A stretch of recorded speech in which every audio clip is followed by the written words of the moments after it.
première matinale de l'IEAM pour cette reprise. Je vais aller très très vite sur la présentation de l'IEAM parce que nous sommes de nombreux membres et que vous commencez tous à nous connaître. Nous sommes donc une association de médiation, de médiateurs, d'experts, d'arbitres, active dans la formation, active dans la médiation judiciaire et active dans la médiation conventionnelle qui est le thème de notre matinale. Je suis donc Emmanuelle Duparc, présidente de l'IEAM et j'ai le plaisir d'accueillir aujourd'hui Catherine Boineau et Myriam Ibgui, avocats, toutes deux praticiennes de la médiation conventionnelle qui vont nous parler aujourd'hui des clauses de médiation. Un tout petit mot de présentation de Catherine et de Myriam, que certains d'entre vous connaissent déjà. Catherine Boineau, bonjour Catherine. Vous êtes avocat. Après avoir commencé votre carrière au barreau d'Annecy et puis après l'avoir poursuivi au barreau de Lyon, vous avez fondé votre cabinet d'avocat à Paris en 1996, où vous suivez de nombreux contentieux en matière des contentieux qui concernent tant les entreprises que leurs dirigeants. Vous êtes membre d'un groupement assez important qui s'appelle Alphalex Consult et qui représente des entités devant les cours suprêmes nationales et européennes. Catherine, vous êtes médiateur depuis 2004 et vous êtes médiateur de la consommation depuis 2017, inscrite sur les listes de la Cour d'appel de Paris en tant que médiateur depuis 2018 et médiateur CNMA, membre de l'Académie de médiation. J'oublie certainement des choses importantes de votre parcours professionnel et je vous prie de bien vouloir m'en excuser. J'ai essayé de faire court pour décrire les éléments saillants de ce parcours. Myriam Ibgui, bonjour Myriam. Myriam, j'ai oublié une chose importante. Catherine Boineau est membre de notre association. Myriam Ibgui, bonjour. Vous êtes juriste, vous êtes consultant dans un cabinet d'avocats qui s'appelle ITANU, qui est spécialisé dans les technologies de l'information et des communications. Vous avez une double formation, vous êtes avocat, mais vous avez suivi la formation d'expert comptable et de commissaire aux comptes. Vous traitez de différents aspects du droit des sociétés au sein du cabinet ITANU Avocat, mais vous êtes très spécialisé dans la transmission des entreprises et de sociétés du secteur des technologies de l'information et de la communication. À ce titre, vous accompagnez les dirigeants d'entreprises au quotidien. Vous avez également une activité d'enseignante au barreau de Paris et auprès de différents organismes de formation. Et je vais terminer pour dire que vous êtes médiatrice, membre de l'IEAM et qu'au sein de l'IEAM, vous participez à la commission communication. Bienvenue à toutes les deux, nous allons vous écouter, mais avant de vous écouter, je vais passer la parole à Jocelyne Canetti, présidente de la commission communication, qui va nous parler du déroulement de cette nouvelle matinale à laquelle je vous remercie tous de participer et je vous remercie de votre fidélité. Jocelyne, c'est à toi. Bonjour à tous, bonjour à toutes. Avant de démarrer, je voudrais simplement vous dire que pour la semaine de la médiation entre le 9 et le 16 octobre, nous aurons une matinale qui accueillera Maître Ferral Schulz sur la médiation. On vous précisera tout ça par écrit, bien sûr, mais bloquez votre matinale du 12 octobre. Et pour les membres, il y aura un petit apéritif le 13. La réunion ce matin va se dérouler comme d'habitude. On va écouter nos deux oratrices, Myriam Ibgui et Catherine Boineau, nous présenter le thème de la journée, la clause de médiation dans les conventions et dans les contrats. Et puis après, on va les laisser parler entre 20 et 25 minutes. Et ensuite, on recueillera vous pourrez poser toutes vos questions. N'hésitez pas à le faire dans Réaction dès maintenant. Et on écoutera toutes les questions. On essaiera d'avoir un débat un peu interactif. On n'est que 35 ce matin, donc c'est facile de se parler. Voilà ce que je peux dire. Myriam et Catherine, à vous la parole. Eh bien, merci beaucoup pour cette introduction. Nous sommes très heureux avec Myriam de traiter le sujet sur les clauses de médiation parce que c'est un sujet qui est un peu méconnu, qui est très intéressant et qui peut avoir des conséquences très dangereuses si on ne le maîtrise pas. Alors, on aurait pu faire un sous-titre qui aurait pu être de la clause de style à effet de mode, parce que la médiation est à la mode, tant mieux, on est tous très enthousiastes, on est dans l'amiable, allons-y. Donc, de la clause de style, c'est très chouette, mais ça ne veut pas dire grand-chose et c'est très dangereux, à la clause pathologique. Et alors là, la clause pathologique, c'est très ennuyeux, je vais vous en parler, parce que ça peut avoir des conséquences extrêmement graves dans un dossier. Alors, juste petit rappel des fondamentaux. Pourquoi c'est très important que la clause de médiation soit valable? Parce que depuis un arrêt de principe que vous connaissez tous, mais je vous le rappelle quand même, qui est l'arrêt Valentin, qui a été rendu par la Cour de cassation le 14 février 2003, il est inscrit dans le marbre qu'une clause de médiation valable, si elle n'est pas mise en œuvre avant l'introduction d'une action judiciaire, eh bien, ça constitue une fin de non-recevoir. Et une fin de non-recevoir, c'est un scud, parce que celui qui se voit opposer une fin de non-recevoir alors qu'il a lancé une assignation contre son adversaire, eh bien, il est bloqué dans sa procédure, il ne peut pas plaider. Et en plus, l'exception de fin de non-recevoir, les juristes le savent, c'est une exception qui peut être soulevée à tout moment dans la procédure. Donc, c'est très dangereux. C'est un scud que cette jurisprudence-là.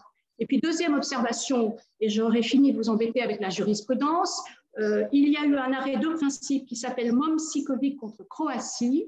C'est un arrêt de la CEDH et qui a aussi gravé dans le marbre que le fait de mettre une clause de médiation dans un contrat, eh bien, ça ne porte pas atteinte à l'accès libre de tout citoyen à la justice. Vous savez que dans l'article 6 de la Convention européenne des droits de l'homme, il y a un article qui dit que toute personne doit pouvoir avoir un libre accès au juge. Donc, le fait qu'il y ait une clause de médiation qui suspend un petit peu la procédure, eh bien, ça ne constitue pas une entrave au fait de saisir la justice. Alors ça, c'est les fondamentaux.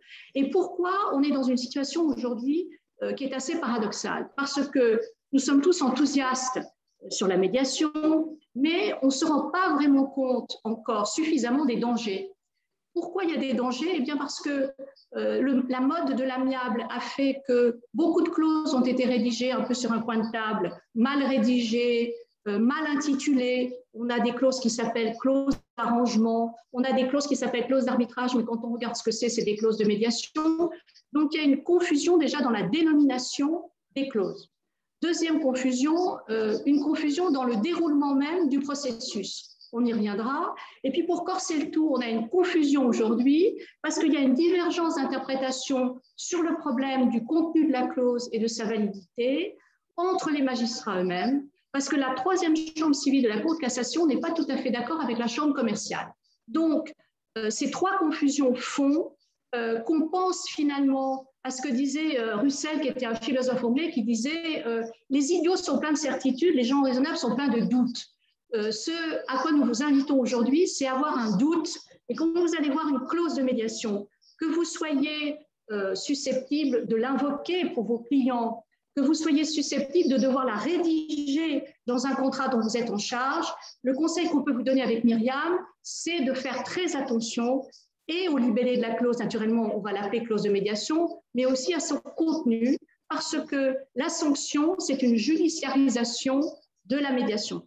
Et j'aurais fini cette introduction un peu anxiogène, vous me pardonnerez, mais on va vous donner une boîte à outils ensuite pour que vous vous en sortiez naturellement.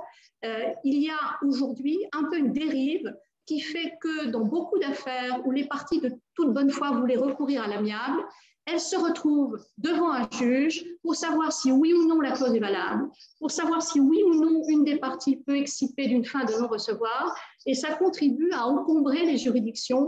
Et sur ces constats objectifs mais extrêmement importants, je passe la parole à Myriam qui va vous expliquer les grandes bases pour savoir à quel moment on met la clause, qu'est-ce qu'on met dedans et éviter qu'elle soit nulle. Myriam, à toi. Merci.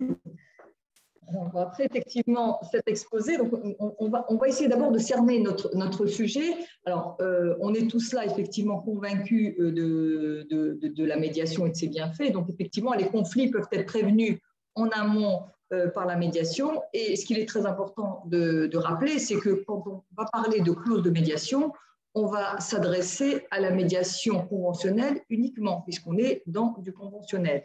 Et ça nous donne l'occasion de vous rappeler que c'est l'ordonnance du 16 novembre 2011 qui a transposé en droit français la directive européenne du 21 mai 2008 et modifié la loi du 8 février 1995 qui a introduit la médiation conventionnelle et qui l'a définie. Jusqu'à cette date, il n'y avait pas de définition de qu'est-ce qu'une médiation conventionnelle.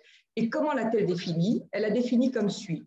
La médiation s'entend de tout processus structuré, quelle qu'en soit la dénomination, par lequel deux ou plusieurs parties tentent de parvenir à un accord en vue de la résolution amiable de leurs différends, avec l'aide d'un tiers, le médiateur, choisi par elle ou désigné avec leur accord par le juge saisi du litige. Donc, très important de bien rappeler que nos clauses de médiation, on ne peut effectivement les intégrer que dans de la médiation conventionnelle. Donc, quand on parle de clause de médiation, on parle d'une démarche qui est libre et conventionnelle, bien évidemment. Les parties sont libres d'introduire ou non une telle clause.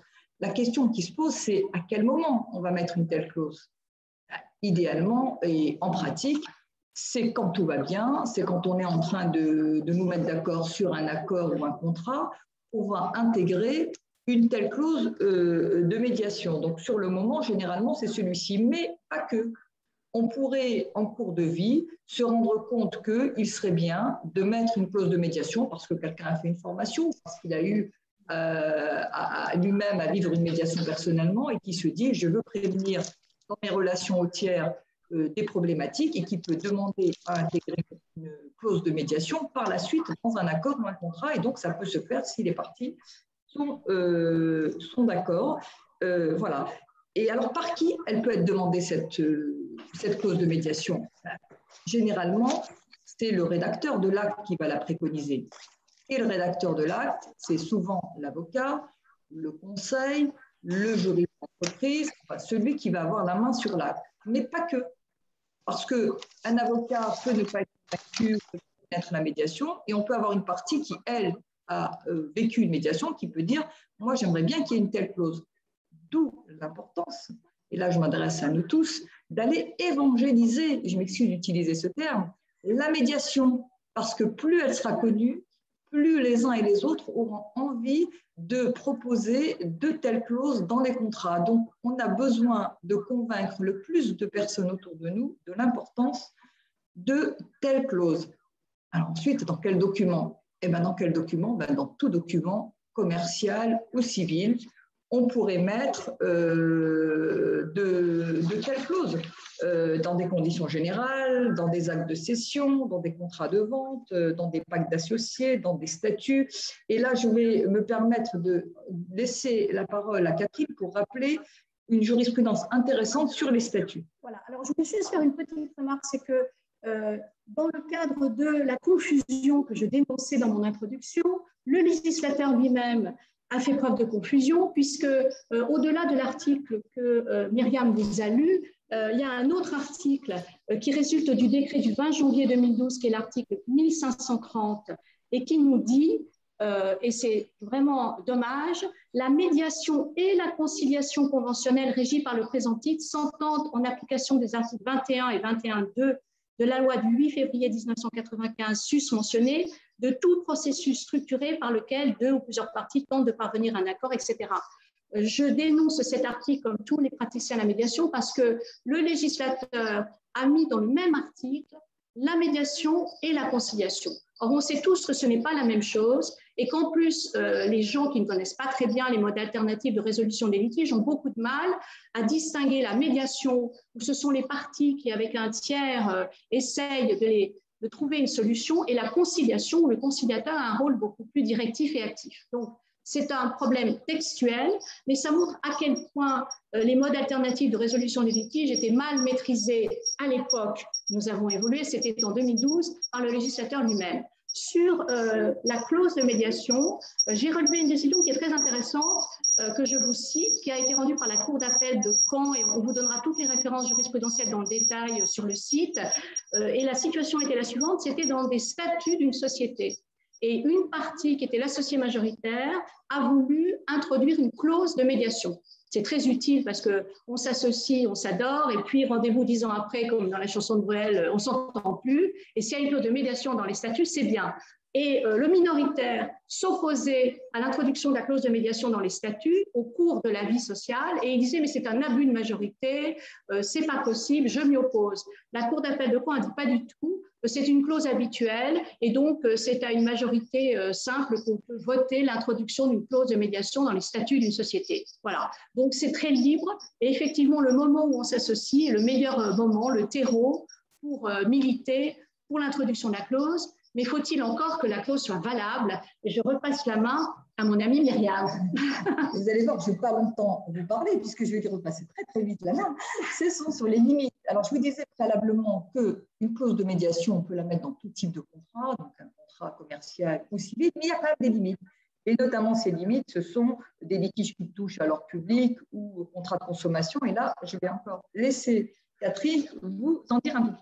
Bon, alors, j'ai été confrontée en tant que médiateur à des dossiers de conflits entre banques et entreprises, par exemple, où manifestement, après avoir lu les pièces des dossiers qui m'avaient été envoyés et écouté les parties, je me suis tout de suite dit, il y a de l'ABS dans l'air. Bon.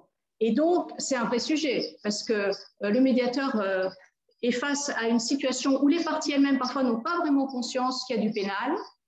Vous, si vous êtes un avocat pénaliste que j'étais, je me disais, alors là, tous les éléments constitutifs sont réunis, qu'est-ce qu'on fait? Est-ce qu'on dit, ah ben non, je me démets, je ne peux pas continuer? Bon, moi, je vous donne ma solution.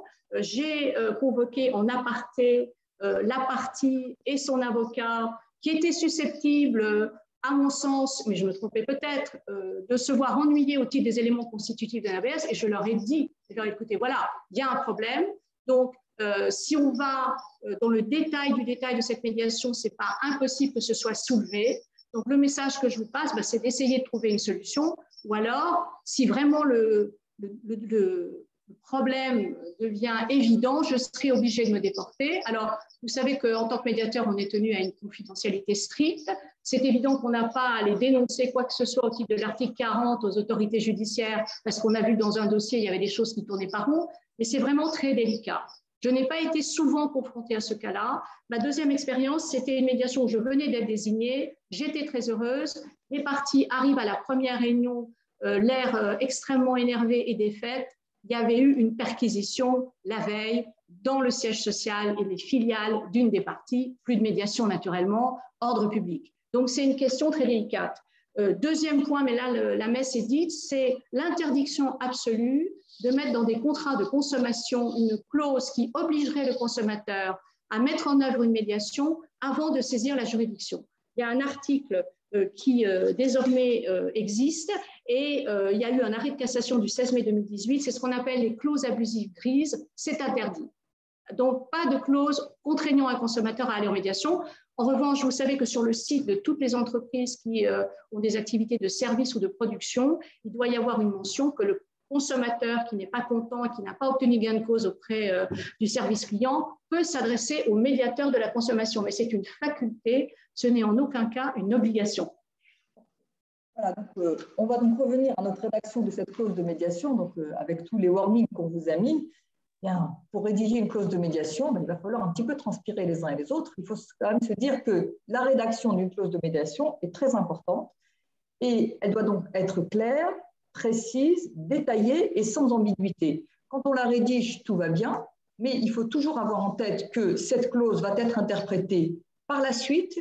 Et qui dit par la suite, c'est quand il y a un litige, quand les gens ne s'entendent pas, voire parfois par des personnes qui n'ont même pas été à l'origine de la signature du contrat. Et on peut donc avoir des problèmes d'interprétation d'une telle rédaction, d'où l'importance d'être vraiment le plus clair possible, le plus précis. Et donc, quand on dit une rédaction claire, précise et détaillée sans ambiguïté, ça veut aussi dire qu'il faut tout prévoir de telle sorte à ce qu'une fois que tout est prévu, eh bien, il y aura le moins de problèmes possible parce que, comme l'a rappelé Catherine à plusieurs reprises, le but du jeu, c'est d'éviter le judiciaire, sinon, elle ne sert à rien, cette clause. Donc, quand on parle d'une clause claire, précise, détaillée, ça suppose que il faut qu'on ait intégré dans cette clause les modalités de désignation du médiateur, c'est comment ça se passe, comment on le désigne, qui le fait, que l'on prévoit également la désignation éventuellement soit d'un médiateur qui serait choisi parmi un pool de médiateurs, soit d'un organisme de médiation, ça peut être l'IEM par exemple. Quand on va dire quand on va écrire qu'on a désigné, qu'on a proposé de désigner un organisme de médiation bien pensé à intégrer dans la clause que les parties ont eu connaissance des conditions de cet organisme de médiation, si on prend l'exemple de l'UEM, donc ça veut dire qu'ils en ont eu connaissance et qu'ils les ont acceptés, c'est très important. Et moi, je vais vous raconter mes interrogations quand j'ai écrit une clause de médiation. Je me suis posé la question de savoir s'il fallait que je mette en annexe les conditions de l'organisme de médiation. Alors, dans un premier temps, en bonne juriste, je me suis dit, bah oui, à partir du moment où je fais accepter quelque chose à quelqu'un, il faut que je le mette en annexe. Mais en réfléchissant, je me suis dit, là, c'était mon côté pragmatique qui m'a dit, mais attention Myriam, si tu mets une telle clause et que demain, l'organisme de médiation modifie quelque chose dans ces conditions, eh bien, sait-on jamais, le petit malin qui va s'en rendre compte va dire, ah ben non, alors que peut-être que justement la modification n'est pas très importante.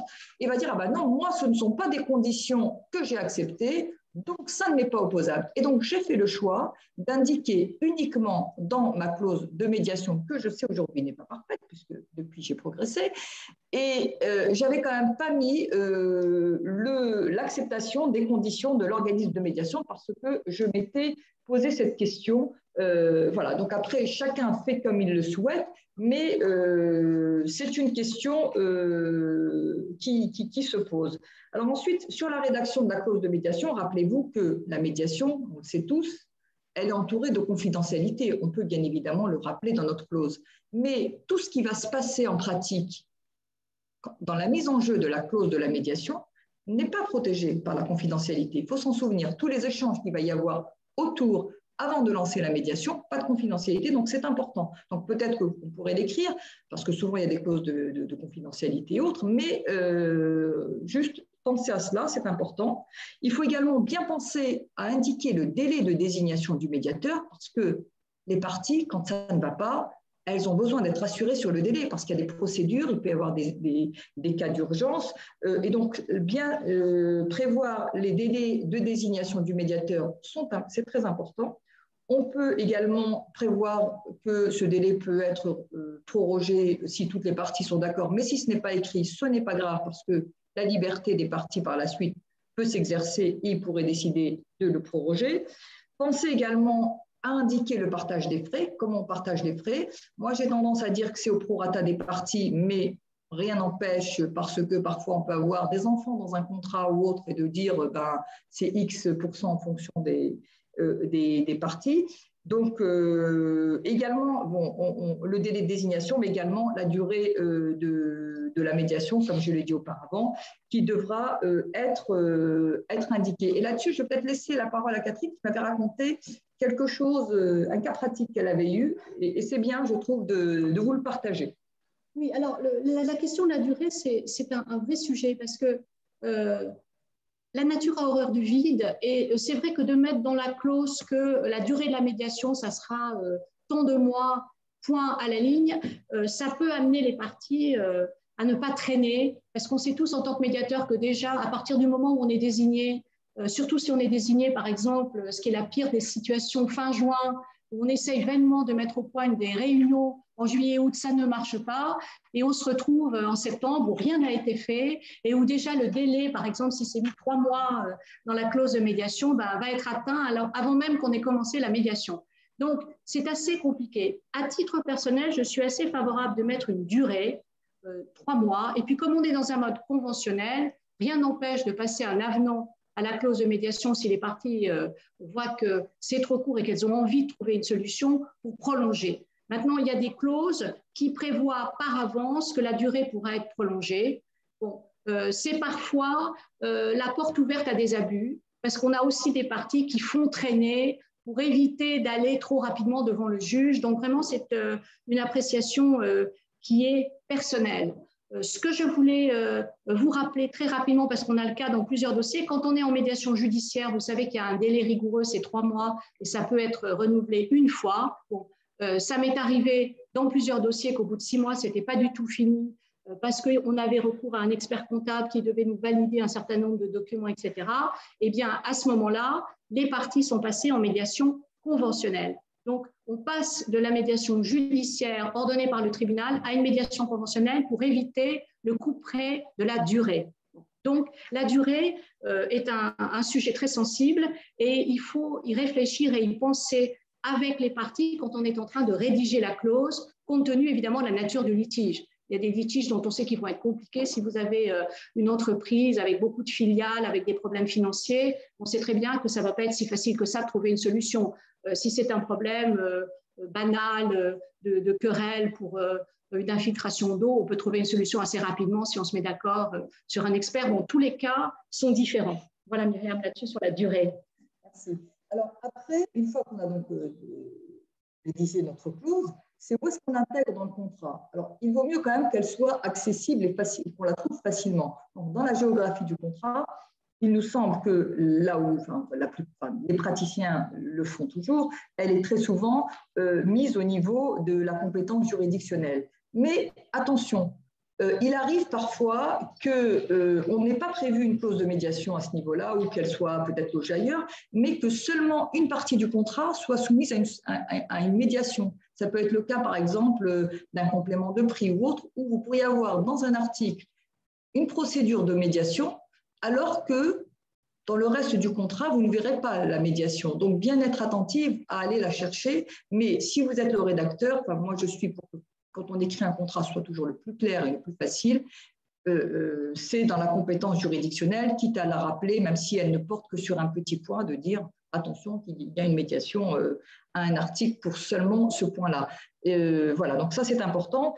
Il y a également quelque chose qui est très important. Les praticiens, on l'a vécu, enfin dans tous les cas je l'ai vécu, c'est quand on a une succession de contrats qui doivent être signés, et bien faire très attention à ce que quand on a prévu une clause de médiation dans un acte, à ce qu'il soit bien reproduit dans tous les actes à l'identique. Parce que moi, j'ai eu le cas, par exemple, c'était une promesse d'achat d'une entreprise, j'avais pensé à la mettre, elle avait été acceptée par les parties, puis ensuite, il y a eu la réitération de l'acte, donc la réalisation de la cession. Là, il vaut mieux quand même l'avoir remis et à l'identique pour qu'il n'y ait pas d'ambiguïté. Il y a eu ensuite une garantie d'actifs et de passifs, je l'ai remise, donc dans tous les actes, pour qu'il n'y ait pas de questionnement sur cette médiation, je l'ai dupliquée. Pourquoi? Parce que si jamais on oubliait de la mettre dans un acte, eh bien, d'abord la nature n'aime pas le vide, et s'il y avait ce vide, eh bien, je fais confiance à certains conseils pour essayer de dire, zut, tu l'as pas mise dans la GAP, et la GAP, ça n'y était pas, même si effectivement, l'acte de cession le prévoyait. Donc, vraiment être très, très attentif si bien évidemment, c'est le souhait des parties, bien évidemment, à bien dupliquer partout et à l'identique le rédactionnel. Et ça nous donne, ça me fait dire quelque chose qu'on a dit à plusieurs reprises avec Catherine quand on a travaillé sur ce sujet, c'est que bien évidemment, on a tous des clauses types de médiation.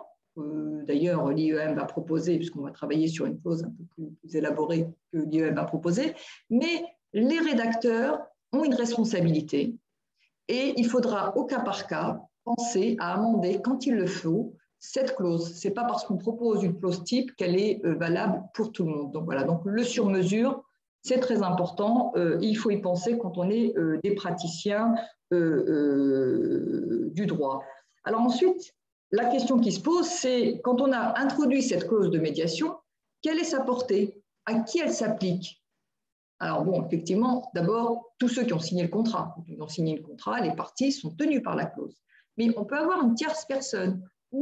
Voilà. Et donc là, je vais peut-être laisser Catherine nous parler de quelque chose d'intéressant. Alors, c'est un sujet très intéressant. J'ai lu dans une chronique une formule qui m'a beaucoup plu. Le paragraphe s'intitulait « Le rayonnement de la clause ». Bon, alors, ça veut dire quoi le rayonnement de la clause? Ça veut dire finalement, elle s'applique à qui? Alors, c'est très intéressant de voir que le cessionnaire qui revient dans une entreprise et qui vient aux droits et obligations du cédant, eh bien, elle s'applique aux engagements qu'il peut prendre ès-qualité, puisqu'il vient aux droits et obligations du cédant. Le subroger aussi. Donc, la clause rayonne en matière de cession et de subrogation. En revanche, dans un contrat où on avait un créancier qui a voulu engager une procédure contre une entreprise et contre la caution du débiteur, eh bien, la caution ne peut pas se prévaloir du fait qu'il n'y a pas eu introduction d'une médiation qui était prévue dans le contrat principal, parce que la caution, elle est extérieure au contrat, et donc la clause ne rayonne pas vis-à-vis de la caution. Idem, autre cas, dans un contrat principal où il y avait une clause, eh bien, on a estimé que cette clause n'était pas opposable dans le cadre de l'action directe qui est intentée par le maître de l'ouvrage contre l'assureur du co-contractant. Donc, il faut faire très attention à ça. En général, le rayonnement est quand même limité au cas où une partie vient aux droits et obligations de celui qui avait signé un document où il y avait la clause, et donc il faut y penser. J'ai aussi une remarque à faire sur la portée de la clause, et c'est pour ça que ce sujet est très intéressant parce que ça revalorise le rôle des rédacteurs de clauses. Alors, notre rôle est revalorisé, mais aussi la responsabilité qui va avec. Parce que, par exemple, dans une affaire où il y avait une cession d'entreprise, il y avait un acte de cession et puis il y avait aussi un engagement du cédant de mettre à disposition des locaux au profit du cessionnaire. C'était une obligation qui était annexe à la cession. Et puis finalement, les parties se sont brouillées. Celui qui était cessionnaire a engagé une action en nullité pour dol de la cession contre le cédant, mais il était toujours dans les locaux et il ne payait pas de loyer. Donc, évidemment, celui qui avait mis à disposition les locaux, eh bien, il voulait réclamer une indemnité d'immobilisation. Et donc, la question qui se posait était de savoir si une clause de médiation qui avait été insérée dans le contrat de cession et qui prévoyait que, effectivement, en cas de difficulté, médiation, est-ce que c'était applicable à quelque chose qui n'avait pas du tout été prévu au moment de la rédaction, qui était cette histoire de paiement et d'une action en paiement d'une indemnité d'immobilisation. Ça a été déclaré inapplicable parce que ce n'était pas prévu. La clause de médiation, c'était sur le problème de la cession, ce n'était pas sur le problème périphérique annexe de l'occupation des locaux. Donc, c'est ça qui est très intéressant et aussi un peu angoissant, c'est qu'on n'est plus du tout dans le prêt-à-porter. Pour parler de chiffon, on est dans le sur-mesure. Quand on rédige une clause, il faut vraiment réfléchir avec ses clients pour savoir qu'est-ce qui risque de se passer, anticiper comme problème qui pourrait arriver. Donc, j'en ai fini avec cette petite remarque. Je repasse la main à Myriam. Voilà.